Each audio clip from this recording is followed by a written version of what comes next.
El antídoto contra la corrupción es la transparencia y la transparencia se consigue con la digitalización. Tú a través del celular podrías ver cuánto gana un congresista. Hacemos que toda la población fiscalice.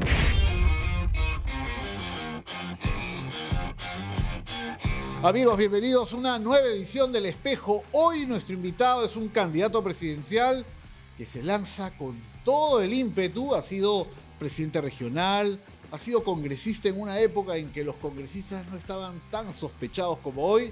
Y bueno, quiere ser presidente de la República. ¿Estará medio loco? Quizás. Mesías Guevara, Partido Morado, gracias por acompañarnos. No, Pedro, gracias por la oportunidad. Efectivamente, en esta oportunidad estamos también lanzándonos a la presidencia. Fíjate que no sé si es una locura, pero creo que más es una vocación de servicio que para la cual no estamos preparados. Bueno, lo de locura es una provocación y también un poco El feeling. Es el feeling que se siente en este momento por las idas y vueltas en el Congreso. Puede ser presidente hoy día y mañana ya no serlo, censurado, vacado, como ha ocurrido. Hablemos un poquito de la coyuntura de estos días, donde nuevamente el Perú ha tenido un cambio de presidente, pero una situación en la cual los ciudadanos, creo, se sienten bastante alejados de la representación política. ¿Cómo lo ve usted? Mira, Pedro, es importante decir y analizar, como tú bien lo expresas, que decirlo en su real contexto, dimensión también, en el sentido de que esta crisis no viene de ahora, viene del 2016.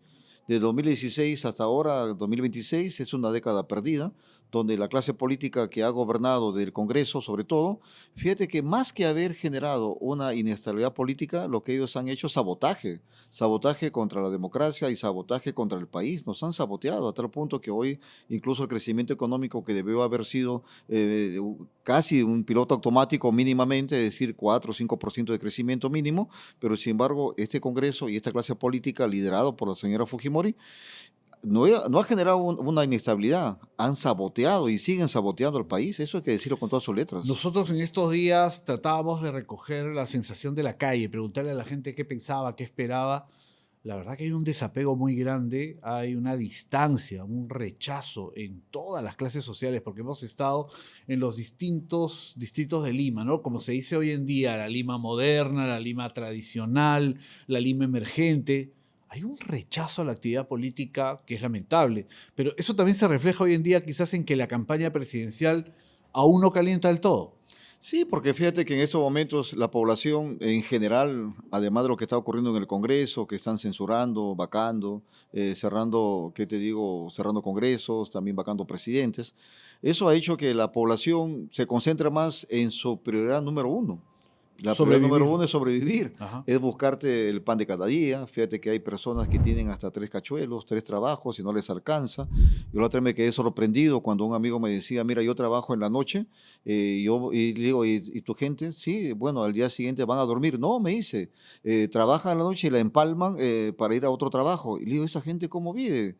Ese le va a dar un infarto cardíaco en cualquier momento, aparte que su familia debe estar totalmente ya descompuesta, desintegrada. Imagínate que eso es lo que hoy vivimos los peruanos en general, ¿no? Yo pensaba que era exageración de algunas personas cuando en algún momento alguien que yo conocía que trabaja como conserje en un edificio me contaba que estaba todo el día en el edificio y en la noche se iba a otro sitio Correcto, a cuidar así un es. local. O sea, dormía ahí porque no podía estar despierto las 24 horas, pero estaba ahí, digamos, dormía, cuidaba. Y uno se pregunta, ¿y en qué momento ve a su mujer? ¿En qué momento ve a sus hijos? ¿Y en qué momento cuida su salud? ¿En qué También, sobre momento todo. se Ujú. alimenta? ¿En qué momento, como bien dices, él también tiene algo de tiempo para el ocio?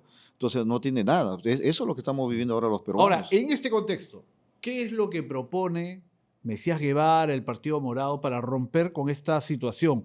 ¿Dónde estaría el cambio que ustedes proponen? Mira, nosotros proponemos en varias dimensiones. Nosotros tenemos un plan de gobierno ya elaborado, estructurado, de manera muy seria y muy profesional.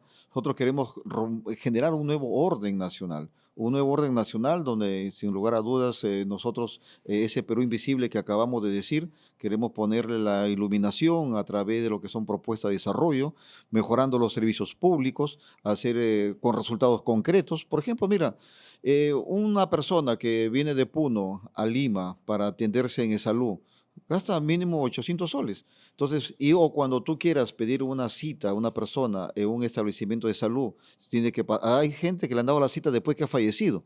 Nosotros ahí, por ejemplo, de manera concreta, nosotros ¿qué planteamos? Hacer las citatorias clínicas electrónicas, la telesalud, de tal manera que esa persona de Puno, expertos de acá de Lima, podrían aplicar la telesalud hasta Puno sin necesidad que venga. Los peruanos en estos momentos se están gastando, según los análisis, 40% en temas de medicina, en curarse. Más cuesta la medicina que la consulta incluso.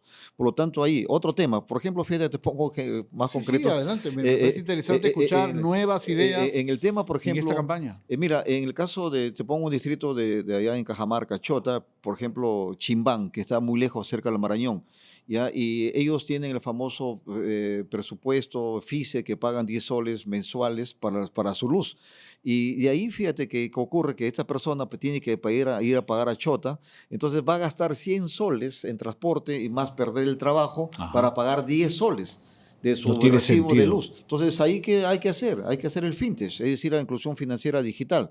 Y por otro lado, cuando nosotros queremos hacer una empresa, constituir una empresa en el tema relacionado de lo que es la parte de formalizar una MIPE, ahora tenemos que pasar por diversas, ¿qué te digo?, tareas, gestiones, pero sin embargo eso lo podríamos hacer en un par de días máximo a través de la digitalización. Yo leo en su plan de gobierno, que está colgado en la página web del Jurado Nacional de Elecciones, en la página web de ustedes, como una de las principales propuestas esta digitalización del Estado, Lo que ¿no? Y lo estamos hablando, escuchaba mencionar el tema de la telemedicina, que ya se utilizó en la época de la pandemia. correcto, Salud lo correcto. utilizó con millones de citas que eran, de consultas que eran resueltas, atendidas de esta forma, y luego se abandonó, ¿no? Se Terminó aba- la pandemia oficialmente y luego se dejó de lado una herramienta que era útil. ¿Para qué? Para alimentar negociados, para alimentar todo eso que sabemos que opera mal en el Estado. Lo que pasa, fíjate que cuando ya te explicaba eso para ver el beneficio, porque eso nosotros tenemos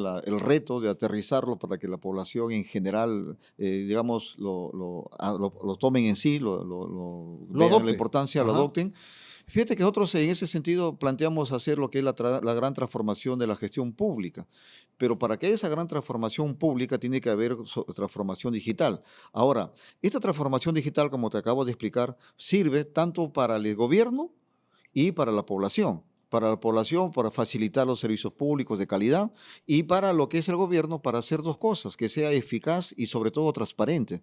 La mejor vacuna, el antídoto contra la corrupción es la transparencia y la transparencia se consigue con la transformación digital o la digitalización. De otra manera que yo siempre digo, ¿no? Por ejemplo, tú a través del celular podrías ver cuánto gana un congresista, ha viajado, cuánto ha gastado el congresista, su rendición de cuentas. Entonces, podemos transparentar. Y es más, hacemos un gobierno abierto de tal manera que hacemos que toda la población fiscalice. Ya no solamente la Contraloría que lo hace mal, ya no solamente el Ministerio Público que lo hace mal, sino la propia población, que estemos una vigilancia ciudadana de manera permanente y constante. Y eso se gestiona, se fiscaliza a través de lo que es el celular, de la digitalización. Fíjate que no solamente a lo que es una obra pública, sino también lo que es la actuación de un servidor público. Eso es lo que hay que hacer ahora. Bueno, esto que usted ha mencionado es algo que existe en otros países. Parece Correcto. increíble que en el Perú aún no se haya implementado. Además, aprovechando que en el Perú tenemos una cantidad enorme de personas con celulares, porque la informalidad, la proliferación de servicios que se contratan a través del WhatsApp o las llamadas, el gafitero, el pintor, el carpintero, además de los negocios que se hace entre los emprendedores, nos ha llevado a una red importante. Pero claro, habrá puntos donde aún no llega o es incipiente, ahí el Estado tiene un rol que cumplir. Pero quería también mencionar un poco cuáles sus antecedentes como funcionario público, como funcionario electo, para que las personas que nos ven entiendan que en el caso de Mesías Guevara no es un candidato que a ver si le liga, llega a la presidencia y se sienta para aprender. Usted ha sido presidente regional, se decía en esa época, ya, No, no, ya era era gobernador, gobernador. porque usted a partir del 18, ¿no? Ya gobernador regional de Cajamarca, que es una región muy importante, que tiene un ingreso por canon importante, que tiene además un potencial maravilloso. Cajamarca, una tierra muy bonita, los que lo hemos podido visitar.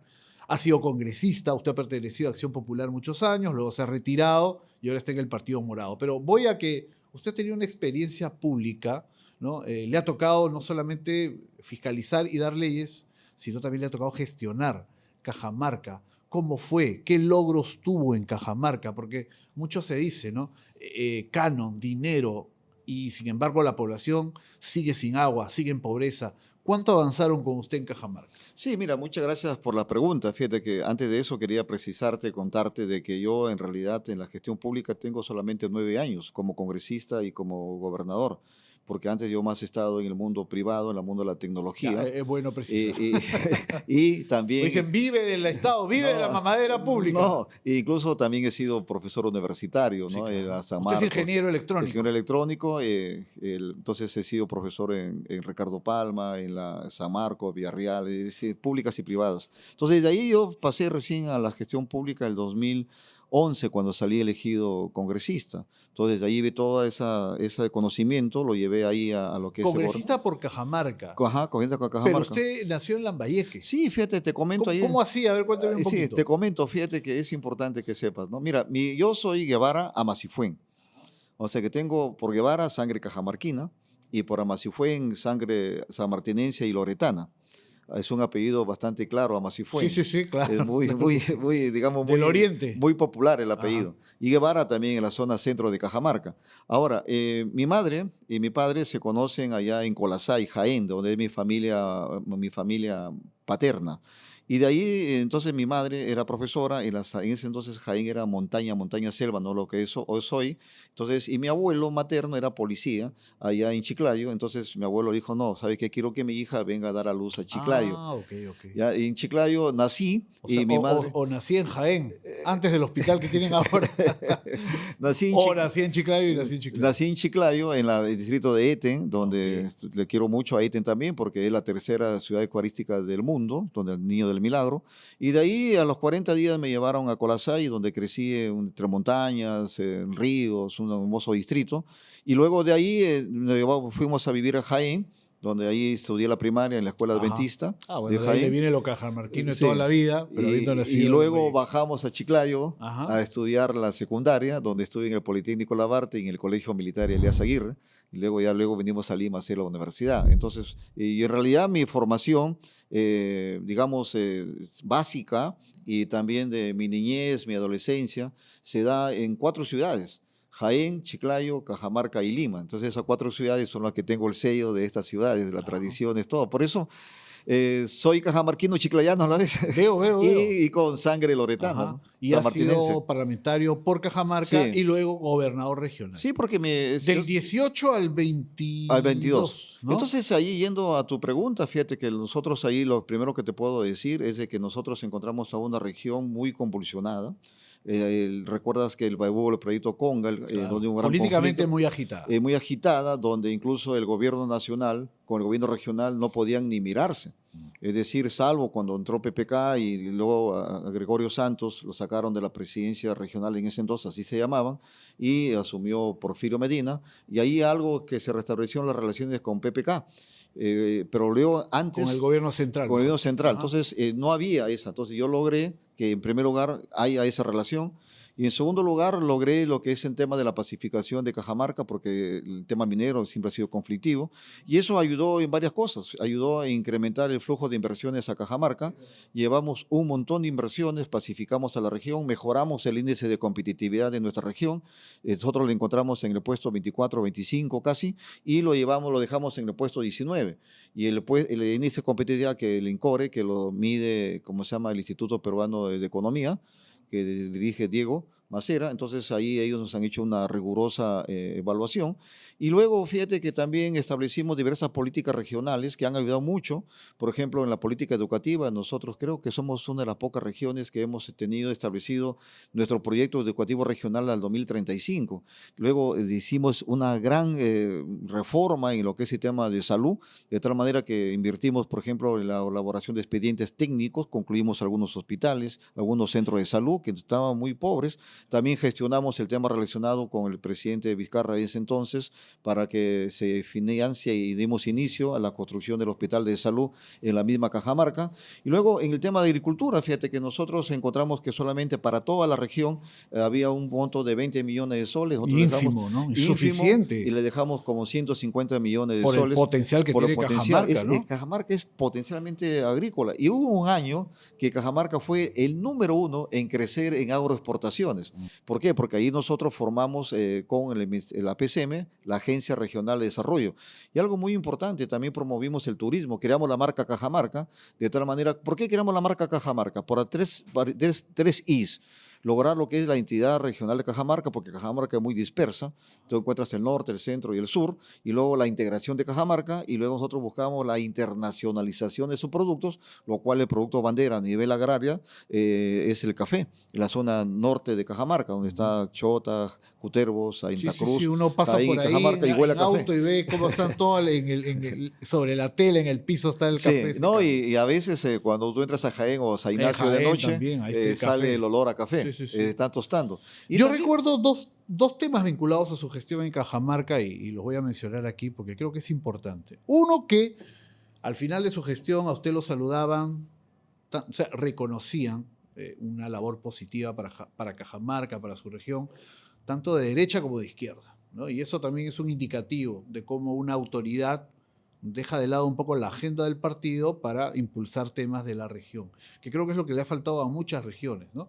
Eso es positivo. Lo segundo que recuerdo es que casi no ha habido denuncias penales, que es algo David que aqueja a muchas autoridades. No sé si ahora usted todavía tiene por ahí que ir a fiscalía a declarar, pero recuerdo haber revisado incluso para esta entrevista y no he encontrado mayores temas, digamos, donde usted fíjate esté que nosotros acusado o sospechoso. privilegiamos mucho el diálogo. ¿Ya? Incluso nosotros nos tocó vivir el tema de la pandemia. Claro. La pandemia donde prácticamente nos neutralizó durante 2 años. Ujú. Entonces, durante esos 2 años no podíamos hacer inversiones, porque incluso las inversiones que hacías, tú tenías que cambiarla. ¿Por qué? Porque luego, si tú habías hecho un proyecto, un expediente con un costo unitario X, Ujú. ahí se le tenías que sumar el tema del COVID. Claro. Que Entonces, generaba sobrecostos para poder sobrecostos. llevar Y adelante. eso era un rollo, porque tienes que prácticamente hacer de nuevo el expediente en Sí, costos y sí. luego no Claro, eran, eran menos trabajadores que los inicialmente pauteados porque había un tema de aforo, ¿no? así es. Mayor protección de equipamiento para evitar los contagios. Todos estos temas, tenías que tener una unidad de salud, además si la obra era grande. O Y sea, todo claro, eso, y todo todo eso eso se hizo pues añadía. que era una gestión bastante difícil, ¿no? Pero sin embargo nosotros sacamos adelante. Ahora, el otro tema, fíjate que nosotros encontramos también que nosotros queríamos hacer obras por impuestos. Cuando nosotros llegamos, encontramos solamente 3 millones de soles para hacer obras por impuestos. Y el MEF saca su calculadora en el mes de junio, julio. Entonces nosotros dijimos, mira, con estos 3 millones hay que hacer algo, porque no teníamos plata, porque nosotros encontramos una región bastante endeudada. Ahí te explico por qué. Y entonces, ¿y qué resulta? Que cuando llegó junio, para aplicar ya esos 3 millones, la calculadora del MEF lo anuló, lo puso cero. Entonces, ahí qué hicimos, dijimos, hay que poner en azul las cuentas de la región de Cajamarca.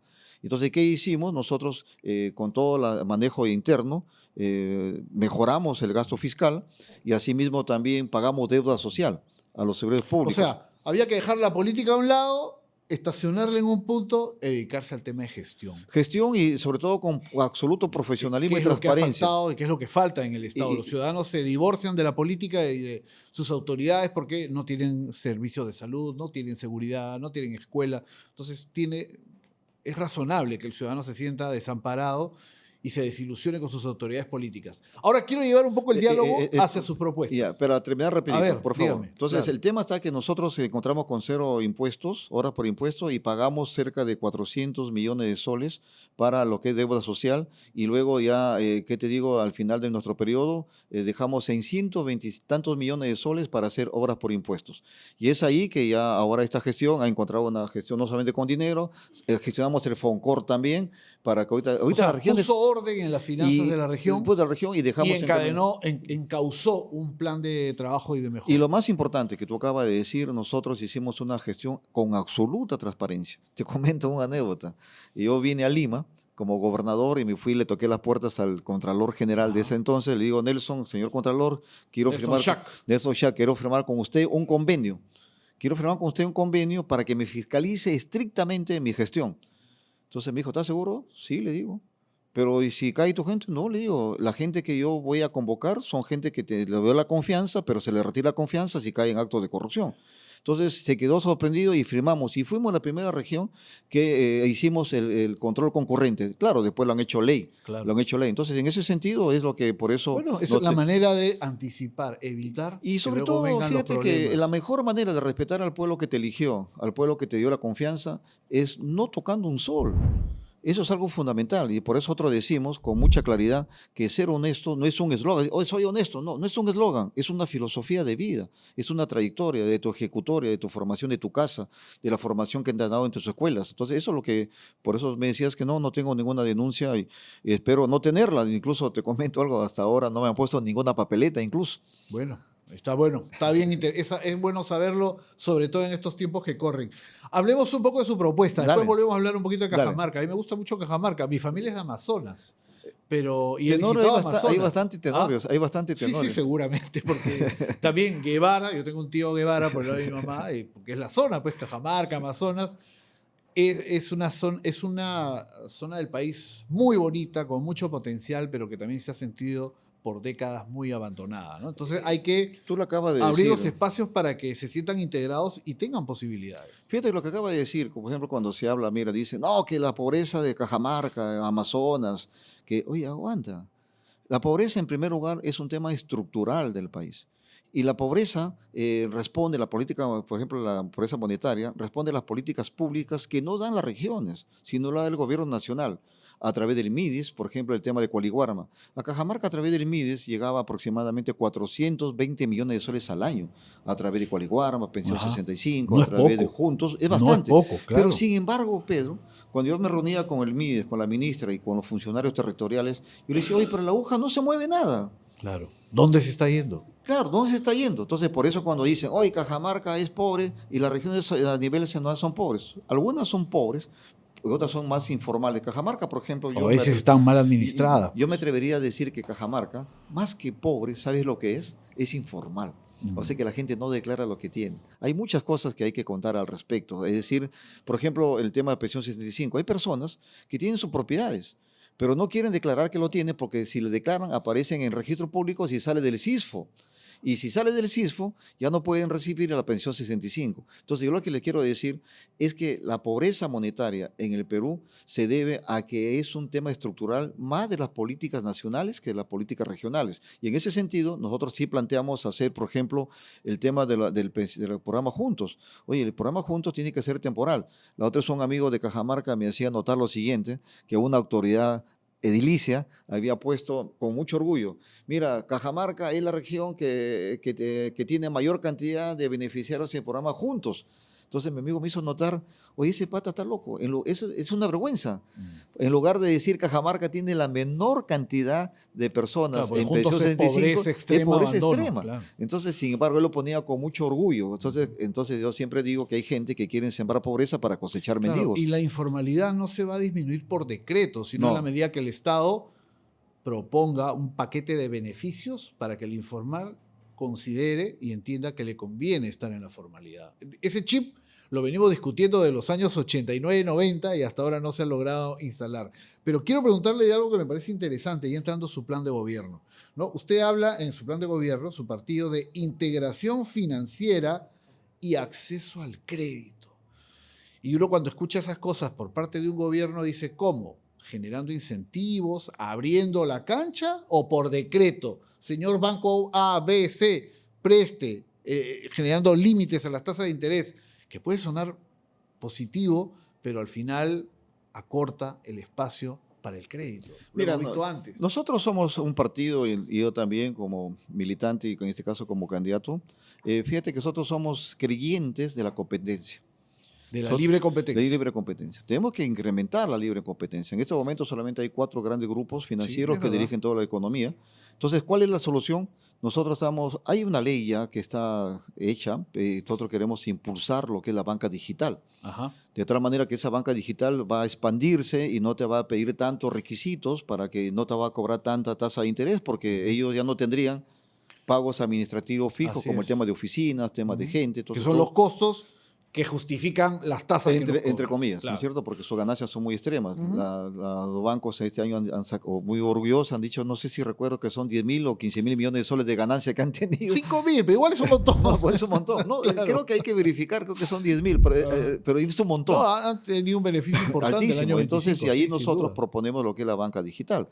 Y hay algo que te hablaba hace un momento, por ejemplo, que esa persona que tenía que ir a pagar 10 soles y para pagar 10 soles tiene que No, es pagar 100 soles, absurdo. eso se llama Claro. fintech. Y Ujú. esos fintech también hay que desarrollarlo, de tal manera que eso significa la inclusión financiera digital. Ujú. Y por otro lado, la billetera digital, eso hay que seguirlo Claro, pero promoviendo. a lo que voy es que el Ministerio de Economía se transforma en un ente que va a regular la economía, que va a intervenir en la economía o va a abrir a esta libre No, no. competencia que usted Y dice. ahí fíjate que nosotros ya tenemos ahí lo que es la superintendencia de banca y seguro, ya lo tenemos. O sea que la superintendencia tiene que cumplir su rol Ok. de regulador del mercado Ujú. financiero y por supuesto tienes a otro gran sector que es el que te dije la política monetaria, que es el Ujú. Banco Central de Reserva Ujú. y por supuesto el gran rector también del todo el sector que es el Ministerio de Economía y Finanzas. Entonces Ujú. son 3 áreas y otro que también es Indicopi, que también te ayuda a lo que es Claro, el la tema de defensa del competencia. consumidor. Así es. Entonces nosotros planteamos ahí desarrollar ese ecosistema de Ujú. tal manera que nos permita acceder a un crédito barato.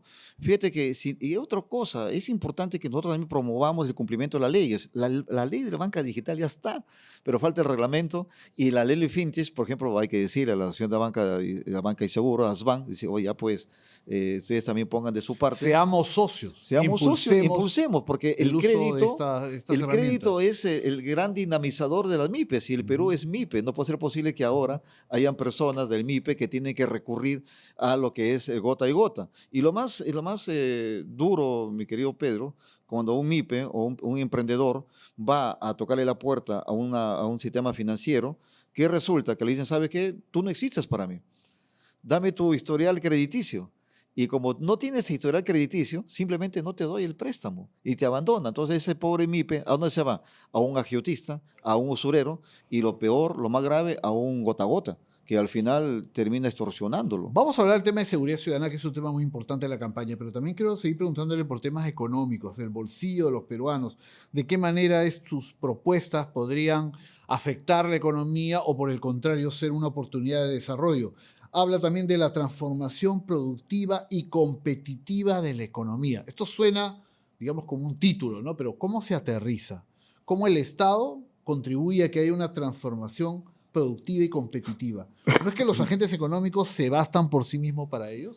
Fíjate que lo que pasa es que en estos momentos la Constitución Ujú. habla con mucha claridad, donde dice que somos una economía social de mercado.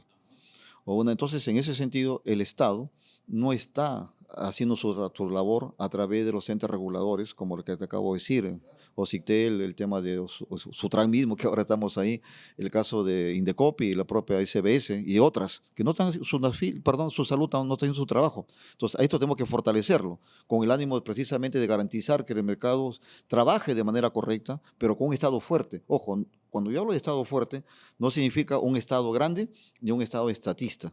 Un Estado fuerte significa que haga cumplir las normas, que haga cumplir la ley. Hablando de economía, nosotros ponemos en el plan de gobierno también que nosotros proponemos que se cumpla la ley, que el 40% de las compras públicas sea realizada para las MIPES. Ya. Eso ya está la ley, Sí, claro. pero no se cumple. Ley de promoción de la Y, actividad y- privada, pequeñas y medianas y no empresas. se cumple. Entonces, Está en un papel da un bonito. papel bonito. La otra vez me reuní con los amigos de Gamarra. Ellos han hecho un estudio muy interesante. Me dice, mira, Mesías, si se cumpliera que el 40% de las compras públicas sean a las MIPES, se movería 15.000 millones de soles, lo cual significaría generación de empleo de 1 millón de peruanos. Entonces, mira, y eso es lo que significa ahí la MIPES. ¿Y la MIPES quién están? Están los agricultores, la agricultura familiar. Están lo que son los piscicultores, están los apicultores, están los artesanos. Es decir, moveríamos la economía generando 1 millón de empleos a través solamente de la compra del Estado a la MIPES. Ahora tú me dirás, Mesías, sí, pero hay que ser riguroso en cuanto a la calidad. Claro, hay que ser riguroso, pero para eso está el gobierno que tiene que apoyar. La agricultura familiar, que mueve a cerca de 2.6 millones de familias, está abandonada. No tienen acceso al crédito, no tienen asistencia Claro. técnica, no tienen lo que es capacitación y no tienen el tema relacionado de la búsqueda de mercados, No, no tienen el concepto de y seguir planificación. muy lejos. El señor Pedro Castillo, cuando estuvo en la presidencia, hablaba de la segunda reforma agraria. La segunda reforma agraria, que consistía en la compra de fertilizantes. Nunca pudo comprar los fertilizantes. 4 concursos públicos organizados por el Ministerio de Agricultura que se caían porque estaban mal diseñados o sospecha de corrupción. Nunca pudo comprar abono. O sea, su denominada segunda reforma agraria terminó siendo una burla para muchos agricultores, que, como usted ha mencionado. Sin embargo, ellos pensarán que es la maldad del Estado incapaz o de los grandes poderes de Lima que evitaron esto, cuando era un tema estrictamente burocrático. A eso iba, por eso es O sea, el urgente Estado tiene un rol, sin duda. que el Estado hay que transformarlo. Necesita funcionarios Eso, es funcionar. preparados que Un conozcan esos funcionario temas. para nuestro partido y de manera para mi persona tiene que 3 características: capacidad profesional, sensibilidad social y solvencia moral. Porque los 3 la tiene que tener. Porque puede ser un personaje de muy brillante académicamente, pero si no tiene sensibilidad social y si no tiene solvencia moral, de nada sirve. Entonces, fíjate que en esa compra del Estado también nosotros planteamos aplicar la inteligencia artificial. ¿Por qué? Porque hay proveedores del Estado que no deberían ser proveedores del Estado. Porque en primer lugar no han cumplido con sus obras, han ganado presentando cartas de fianzas falsas, han llevado al arbitraje al Estado de manera irregular, han presentado a ingenieros en su currículo profesionales que luego simplemente cuando ya han ganado el concurso eran solamente a pantalla. Y lo más importante es que no han cumplido con las obras viene del término de referencia. Entonces, con la inteligencia artificial, tú puedes detectar si es que el término de referencia está orientado y puede ver el patrón incluso de todos los ganadores de los concursos, cuántas veces han ganado. Y podría ver el relacionamiento entre los que ganan con el comité de selección y luego con el comité de adjudicación y selección. Y luego también puedes ver tú el tema de la rendición de cuentas, es decir, transparencia. Y nosotros desde afuera podríamos verificar todo eso. Por eso, vuelvo a decir, que la transparencia es el antídoto contra la corrupción. Y se consigue con temas como inteligencia artificial, blockchain también. Entonces hay muchos temas que hay que aplicar. Por eso nosotros, no es que seamos apasionados por el tema digital, sino que es la solución para sacar adelante nuestro país. Pero yo repito, ¿no? En el mundo ya se están utilizando este tipo de herramientas. O sea, no estamos inventando la pólvora. No. Lo que pasa es que en el Perú no se hace, increíblemente. En el Perú sí se hace, pero de manera aislada. De manera aislada. Por ejemplo, nosotros cuando yo entré como gobernador de Cajamarca, desde el primer día que entré, me puse en contacto con la Secretaría de Gobierno Digital de la PCM. Le dije, ingeniero, señora, directora, secretaria, por favor necesito implementar el 0 papel y la firma digital aquí en mi gobierno regional. Menos burocracia, menos Y papeleo. se hizo. Al comienzo, fíjate que la gentita un poco que dijeron recién al cambio, pero luego yo tengo que felicitar a todos los trabajadores de la sede central de Cajamarca porque lo interiorizaron y es más, la misma gente de Cajamarca, de ese entonces que yo lideraba, desarrollaron la propia plataforma y la han puesto a disposición de todo el Perú. Igual en salud, por ejemplo, la doctora Diana Bolívar, que ahora la han llevado a Chachapoyas para que dirija el hospital, con ella hicimos que la telesalud, la historia clínica electrónica ya se dé en Cajamarca. Por lo tanto, sí se da. ¿Y Sí qué es lo se que puede, falta? como dice un viejo eslogan No, futbolístico. o sea, sí se puede, pero ¿sabes qué? Además de eso, sí se puede. ¿Qué es lo que falta? Falta el liderazgo digital. O sea que el que tiene que liderar todos estos temas que estamos conversando no es el ministro, es el presidente de la República. Y tiene que saber estas Tiene que cosas. saberlo, es más, tiene que yo, pues, por eso hablo yo. Pero tiene- cuidado, hemos tenido un presidente Gerí que estaba muy digital, No, ponía like no. a todas las chicas que No, pero aparecían en él su- estaba en otra cosa, ¿no? Tiene que haber un shock digital. Fíjate que, mira, Ok, ok. hay dos, rapidito, hay dos secretarías, direcciones, instituciones en el Perú que tienen que trabajar en este tema. Uno es la Secretaría de Gobierno Digital, que es la PCM, donde se hacen los contenidos, sabe, la ciberseguridad, el tema de cero papel, el tema de la firma digital, y el otro es la conectividad, que es Pronatel. Ambas instituciones están siendo saboteadas. Ya no voy a utilizar el término de inestabilidad política, saboteadas. ¿Sabes cuántos directores ha tenido hasta hoy el Pronatel? Cerca de 12 en los 5 años que se va a cumplir. Wow. Y son ellos los Es el Ministerio del responsables, Interior. claro, y son ellos los responsables de llevar la conectividad a todos los rincones del Perú, con la fibra óptica que yo también impulsé cuando fui congresista. Y en el caso acá también, cambian cada vez que cambia un premier, cambian al secretario de Gobierno Digital. Y otra cosa, en la Secretaría de Gobierno Digital está el tema de la responsabilidad de la ciberseguridad juntamente con Interior y juntamente con el Ministerio de Defensa. Por eso ahorita nos pueden hackear desde cualquier parte del mundo y somos una ventana abierta. Y Esos son eso temas, no hace, es parte de la seguridad son ciudadana. temas urgentes, además, que el Estado no está atendiendo porque las autoridades o no conocen de estos temas o no les interesa, porque en medio de la demora y el caos se abre el espacio para la corrupción. Hay una mezcla mortal, la ignorancia y lo que es el tema de lo que es que no les interese. No lo conocen y no les interesa. Candidato Mesías Guevara, en su plan de gobierno usted, vamos a hablar tema de inseguridad, tema de seguridad ciudadana es muy importante, usted lo ha notado, hay exmilitares candidatos, ¿no?, que tienen sus propuestas, hay abogados, hay personas que han estado vinculadas al mundo del derecho penal que consideran que tienen soluciones para atender la lucha contra la delincuencia. ¿Cuál es el punto medular del Partido Morado? Mira, nosotros consideramos en primer lugar que el enemigo público número uno en temas de seguridad ciudadana son los sicarios y son los extorsionadores. A ellos tenemos que combatir de manera inmediata y para eso nosotros consideramos que tenemos que formar un equipo de élite, que donde haya un equipo de élite, donde haya incluso nosotros no tenemos ningún temor de traer una misión extranjera para que nos ayude a formar hasta la estrategia, las acciones y combinarlo con policías honestos, que sí los hay. Entonces, este equipo de élite con misión internacional, que esté también junto con ellos ad hoc una fiscalía anti-extorsionadores y anti-sicariatos y un poder judicial también anti-sicariatos y anti-extorsionadores, de tal manera que sea rapidísimo. La policía los captura, el fiscal los denuncia y la CA los sentencia. Y a todo este tema también utilizar lo que es el tema de la tecnología digital. Por eso planteamos orden, tecnología digital y eficacia para luchar. Pero asimismo también nosotros somos conscientes que el tema de estos delincuentes no solamente son nacionales, sino son transnacionales. Y ahí tenemos que hacer uso de lo Esos que son los más peligrosos, lo más además, los más peligroso, violentos. el Tren de Aragua, el Walmart que está allá, los choneros, los lobos que están dominando prácticamente el norte y la selva ya están los brasileros, esas bandas criminales, que desde las cárceles de esos países incluso son los que mandan sus fechorías. Por lo tanto, todos esos temas tenemos que hacer un intercambio con la Comunidad Andina de Naciones, con la Interpol, con el FBI. Nosotros aspiramos, por ejemplo, lo ideal sería tener una policía también fortalecida, muy parecida a la de Singapur, donde la Singapur, su policía es altamente especializada. ¿Y por qué hay que especializar a nuestra policía? Para devolverle la confianza y la credibilidad de la población. En estos momentos, lamentablemente hay que decirlo, la policía está muy desacreditada, la gente no confía en la policía. No sé si a ti te ha pasado algo, yo te voy a algo.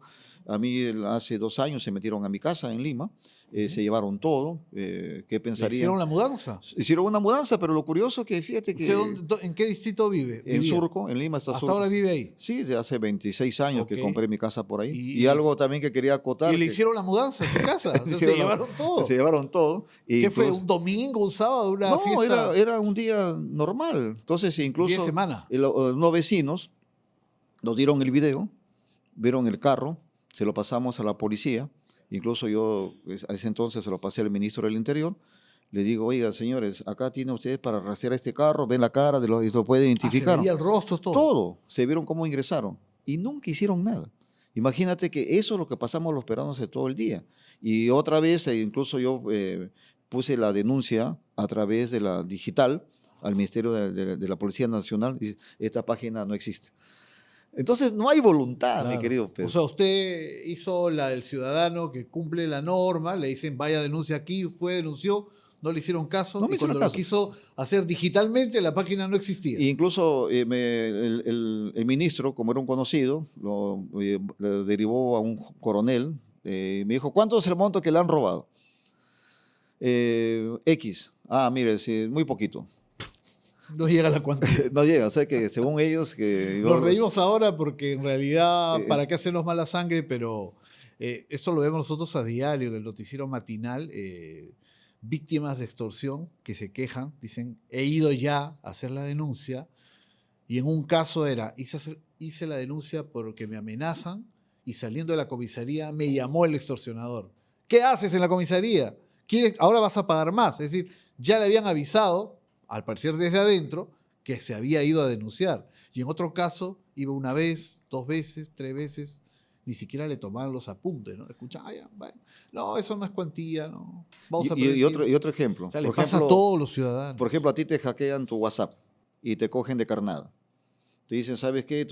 Mandan mensajes como Pedro Tenorio a todos tus contactos. ¿Qué pasa? A muchos amigos les ha pasado, que Y, piden plata, ofrecen dólares. Pero ofrecen dólares. Ajá. Dice, el dólar está hoy, te vendo dólares a 3 soles. Entonces todo el mundo dice, oye, Pedro, entonces te escriben. Y el otro así, te lo pueden dar en la cuenta. Entonces tú ves, te vas ya tú fuiste de phishing, te pescaron, fuiste carnada, pero sin embargo luego eso que resulta, se va y tú sabes que esa plata a qué banco la han depositado. Y la policía, tú te vas a decir, oye, a esa cuenta lo han depositado. Y la policía dice, no, no puedo entrar ahí. ¿Por qué? Porque existe la protección de datos. Entonces, lo mínimo que debe ser el banco, oye, esa cuenta congelarla de manera inmediata, sin revelar lo que es el tema de identidad del dueño de esa cuenta. Porque incluso el dueño de esa cuenta pudo haber sido suplantado Sí, también. también. O, como muchas veces ocurre, les o- ofrecen una cantidad X haciéndoles creer que es mi primo me va a mandar, yo te doy 20 soles y al final no es que le va a mandar el primo. Es que Y a están veces uno extorsionando llega gente. a la suspicacia tan grande que uno puede decir, ¿por qué el banco no lo hace? Ya, dice la ley, pero sin embargo el banco lo puede hacer. Entonces uno dice, oye, ¿no está el banco metido también en esa vaina? Entonces, ¿hasta dónde uno puede ir con tanta suspicacia? Pero por eso ahí se requiere un Estado fuerte para Correcto, exigir el correcto, cumplimiento de la norma, correcto. porque además el ciudadano está en primer lugar. En su plan de gobierno usted dice que entre los años 2020 a 2024 el Congreso ha aprobado 25 leyes que favorecen al delito. ¿Qué van a hacer con estas leyes? Nosotros lo que hemos bien claro con nuestra bancada, que estamos también participando, tanto el Senado como diputados, hemos quedado de que lo primero que vamos a hacer nosotros es plantear la derogatoria de estas leyes. Las que Porque algunos llaman las leyes pro crimen y otras más. Claro, correcto. Hay muchos dicen, no, mira, hay leyes que no son por crimen, pero sí son por crimen. ¿Por qué? Porque al final, por ejemplo, la 32.108, tú no puedes caracterizar a los sicarios y a los extorsionadores como una organización criminal. Antes, para que te organicen, te declaran a ti como organización criminal, solamente eran 3. Era, por ejemplo, un funcionario público, el funcionario público, el miembro del comité de selección y el proveedor. Ya, con esos 3 ya era organización criminal y eso lo han cambiado. Entonces, y eso tiene que volver. Y el otro tema es la ruta del dinero.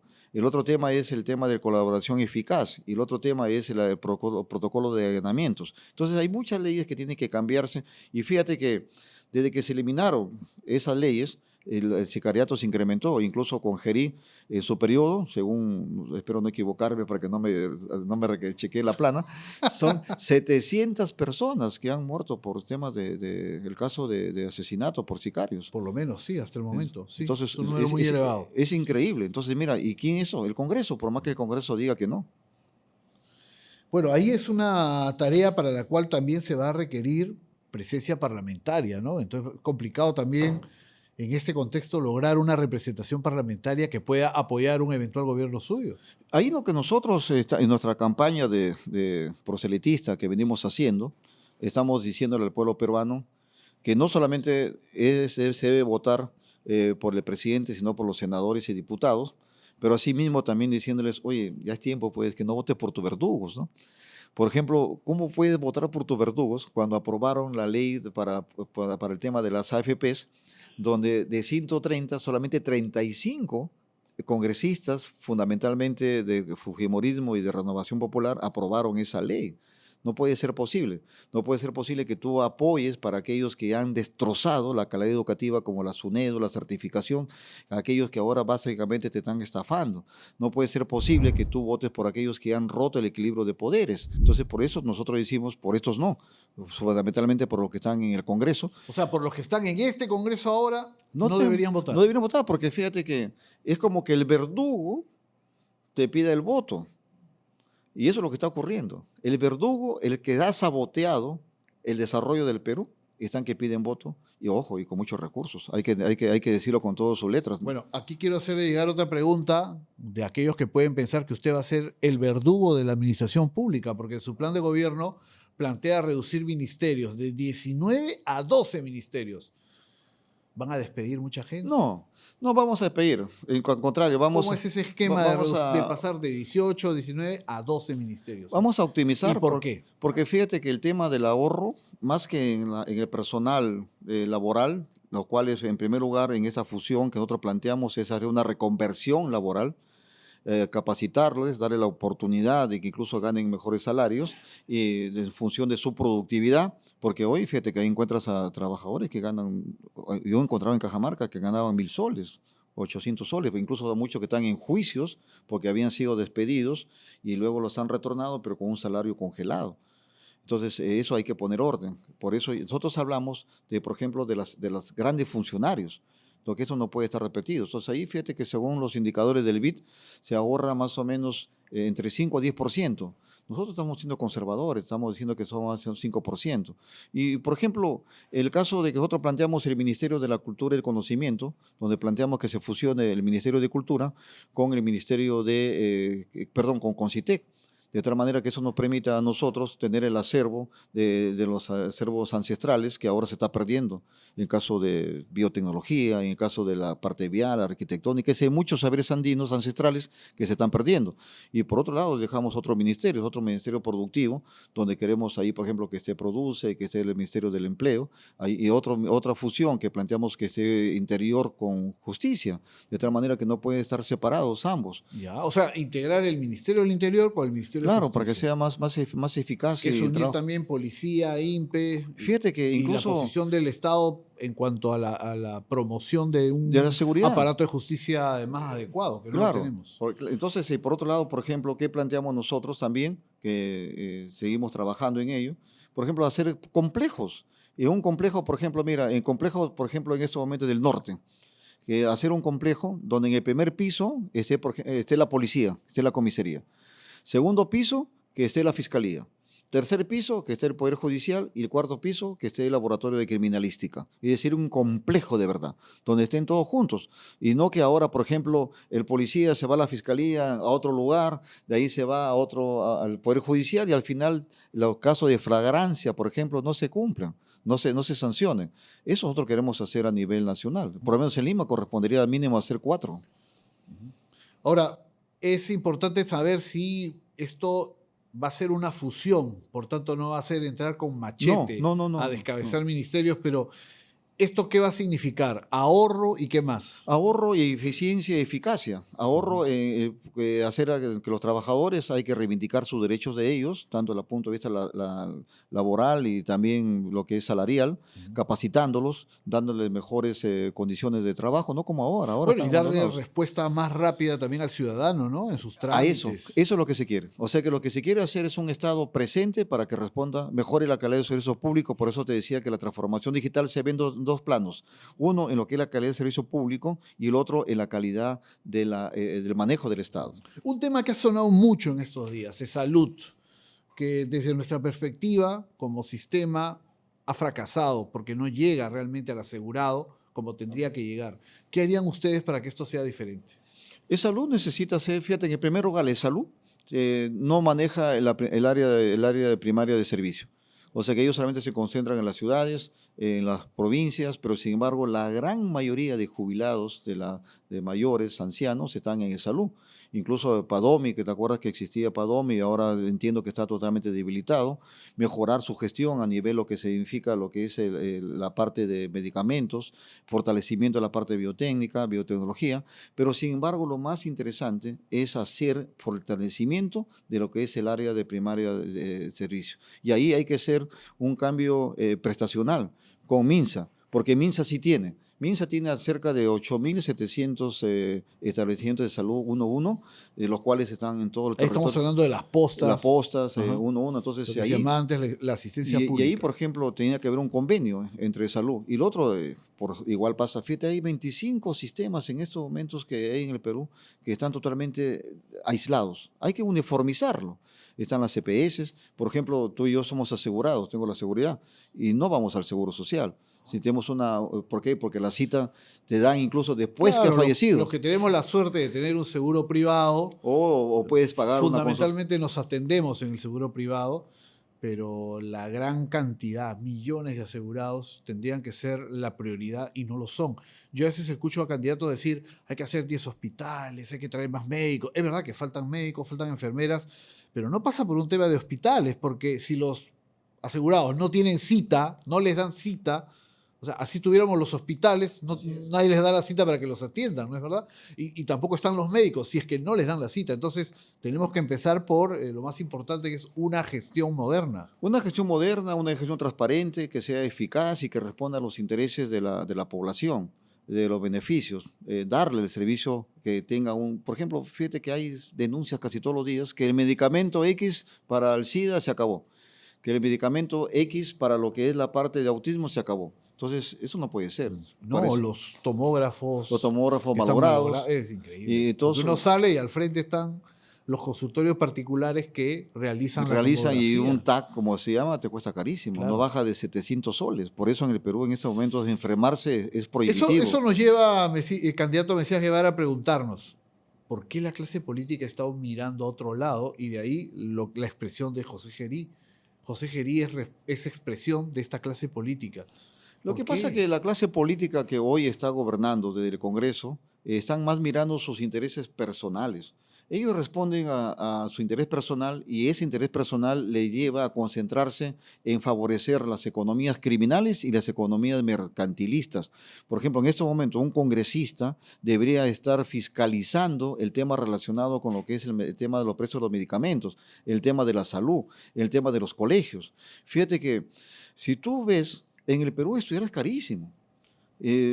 Tú debes tener hijos en la secundaria o en la No, ya universidad mi también. hija ya terminó la universidad, acaba de terminar la universidad, pero efectivamente ha sido caro, ha sido Mira, oneroso. te voy a decir, no voy a decir que universidades, Ajá. pero yo un momento que, gracias que a mi vida que es ordenada, que yo he podido ahorrar, fíjate que hubo un momento que todo mi salario, a la gran porcentaje de mi salario como gobernador, que era 10.000 soles líquido, porque son 14.000, pero quitando los impuestos es 10.000 soles, todo ese salario, el 90% se iba en educación de mis hijas. Tengo 3 hijas. Ujú.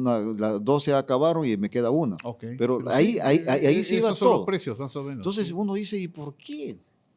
Claro, la calidad de estas universidades son buenas, pero ¿y el resto? Al Claro, final somos una élite de que así es. simplemente no No, es justo. la universidad pública en el Perú debe ser de calidad. Sin duda hay buenas universidades como San Marcos, la UNI, la La Agraria, por Molina. citar 3, pero que deberían estar mucho mejor de lo que están. Sí, mucho mejor. Mucho Entonces, mejor deberían estar. debería estar mucho mejor la calidad y ahí está la SUNEDU. Y la SUNEDU, lamentablemente, estas economías mercantilistas que están gobernando desde el Congreso han petardeado la SUNEDU con el pretexto que son caviares. Olvídate del caviar. Olvídate de si eres izquierdista, si eres comunista, la educación no tiene por qué tener ideología, más aún cuando es el futuro de los jóvenes. Por lo tanto, nosotros sí, vamos a apostar por una certificación extrema de la calidad de la educación pública y sobre todo que sea gratuita en todas sus dimensiones. Fíjate que en estos momentos, hablando de salud, hay el 90 y tanto % de peruanos, por no decir 100%, estamos en el SIS, los que no estamos en el Seguro Social. Pero hay una cifra que alguien me ha dado, que de 100 que estamos en el SIS o que están en el SIS, solamente se atienden 4. ¿Por qué? Porque un paciente que es SIS se va y le piden que gaste todo. Le dice, oye, gasta en la atención médica, gasta en lo que es el tema de lo que es la parte del laboratorio clínico, si hay una radiografía, si hay un TAC. Y al final, por eso no se van a atenderse con el SIS muchos tampoco. Bueno, sin duda hay mucho por hacer y las prioridades de los candidatos tienen que empatar también me refiero a las prioridades de su discurso, tienen que empatar también con lo que la gente está esperando, ¿no? Es decir, propuestas o soluciones a sus problemas más cercanos. Antes de ir al espejo, porque acá tenemos una dinámica en la cual vamos al espejo para las preguntas finales, quería preguntarle acerca de la creación del Sistema Nacional de Formación para la Empleabilidad, que es otra propuesta de su plan de gobierno, porque está orientado a formar en la empleabilidad a jóvenes que en este momento divagan muchas veces entre la informalidad o el desempleo. ¿Cuál es la idea de este concepto? ¿Qué es lo que en concreto están planteando? Porque así explicado suena Sí. bonito, pero no termina de aterrizar. No, nosotros somos conscientes de que hay que devolverle esperanza a los jóvenes, porque según Aspiren, cerca del 64% quieren irse del Perú. Espero que tu hija o hijo que acabe de terminar la universidad Sí. no No, dice, él quiere seguir trabajando acá. espero que no te diga papá, ya me voy. Bueno, pero ¿qué podemos hacer, Por no? eso, pero ¿por qué? Por Porque lo que sé, no, va a seguir trabajando entonces acá. Le hay interesa que trabajar acá. lograr que aquí cumplan sus sueños. Ujú. Y además de ellos, hay un sector que está muy olvidado, que son los famosos ninis. Y fíjate que ni estudian ni trabajan. Entonces ahí nosotros planteamos hacer todo un esquema para darles un oficio en el corto plazo. Y para esto hay todo un sistema. Por ejemplo, están los CEPROS, donde los CEPROS que son para empleo temporales, que estuvo en 4 o 5 meses, les puede dar una formación para que se gane la vida. Y por otro lado también están los institutos superiores tecnológicos, que también hay que darles que se gane Que la están vida. muy abandonados en Muy el Perú. abandonados también. Entonces, ahí eso es lo que nosotros planteamos. Y, por supuesto, fíjate que a los jóvenes que están en las universidades hay que darles facilidades a través de la empresa pública y empresa privada que puedan hacer sus prácticas preprofesionales y profesionales. Algo muy importante que nosotros sí lo hicimos en su momento. Por ejemplo, destinamos un monto X para previo concurso, ingresen a hacer sus prácticas preprofesionales y profesionales. Eso es lo que nosotros planteamos para que los jóvenes, luego cuando ya terminen su carrera y postulen a un trabajo, digan, oye, ¿tienes experiencia? Bueno, sí lo tengo, acá tengo mi Es certificado. un punto de partida, pero hoy en día no hay ninguno, y eso es lo grave, ¿no? Correcto, correcto. Eso es lo grave. ¿Cómo viene la campaña? ¿Dónde va a viajar en estos días? Mira, gracias por la oportunidad. Yo estoy viajando esta semana, voy a estar en Arequipa, voy a Ya. estar en Tacna, voy a estar en Moquegua. De ahí vamos a estar en el sur, de ahí regresamos, nos vamos al oriente a seguir con nuestra campaña y participando en entrevistas, en debates, y eso para nosotros es muy importante. Buscando que el votante empiece a mirar otras opciones, dice usted. No Sobre mira a los todo- verdugos. Sobre todo, no mira a los verdugos y sobre todo dar a conocer nuestra propuesta, ¿no? Eso es nuestra tarea, nuestra misión, nuestro reto y gracias a Dios estamos recibiendo bastante Bien, bueno, vamos a continuar igual con apoyo. más interrogantes para Mesías Guevara, candidato del Partido Morado. No vamos al espejo, vamos para allá. Continuamos con Mesías Guevara, candidato del Partido Morado, candidato presidencial. Mesías, este espejo refleja todo. Hasta el año 23 estuviste en Acción Popular. ¿Por qué te retiraste de Acción Popular? Me retiré por serias discrepancias porque el partido lamentablemente se alejó de los principios doctrinarios como honestidad y hacer política decente. O sea que te fuiste por los niños. Por los niños y por mi divergencia, también por el tema de divergencia, por el tema relacionado con lo que es la parte del golpismo que hicieron en su momento. Pusieron dos mochilas, golpista y a la vez también temas de corrupción. Entonces, la relación con Acción Popular es irreconciliable. Hoy en día ya es el Partido Morado por siempre. Sí, bueno, el Partido Morado es mi presente y Acción Popular es el pasado. Ok. En casa, tus hijas no te dicen, papá, ¿por qué quieres ser presidente? ¿Estás loco? ¿Quieres que te vaquen? Bueno, tengo el apoyo de mi familia, pero siempre mantenemos los espacios que corresponden porque ellas también son profesionales, al igual que mi esposa. Y ellos me comprenden porque ya estoy en política también por mucho tiempo, pero sin embargo siempre conversamos los ríos que tú muy bien has expresado. Bueno, hay un tema aquí que a cualquier político siempre golpea, porque sobre todo en el caso de Mesías Guevara ha sido parlamentario, ha sido gobernador regional, ahora es candidato presidencial, pero si uno mira las encuestas, está muy abajito. Quizás hay que mirarlo con lupa, quizás no está en el 1%. ¿Eso cómo lo toma un candidato ya a mes y pico de la elección? Es un reto, es un desafío para seguir trabajando y seguir mejorando tanto mi persona como el Partido Morado. ¿Qué significa José Gerí para un político de tantos años como tú? Ver a alguien que logra, llega hasta la presidencia y es vacado en las circunstancias que todos hemos visto. Un Censurado. aventurero, es un aventurero de la política que no ha estado preparado, pensó que no diferenció entre su vida personal y ser presidente de la República, es decir, nunca estuvo preparado para el cargo. Una pregunta apelando a tu sentido político. Veo que fujimoristas y la gente de López Aliaga se están dando duro en estos días. ¿Por qué? ¿Por qué ocurre esto? Ocurre eso porque ellos defienden el mismo espacio, están que se pelean por su espacio territorial desde el punto de vista político. Y creo de que si siguen así, para el beneficio del país, ambos se van a pulverizar. ¿Cuál es tu principal lema de campaña para cerrar?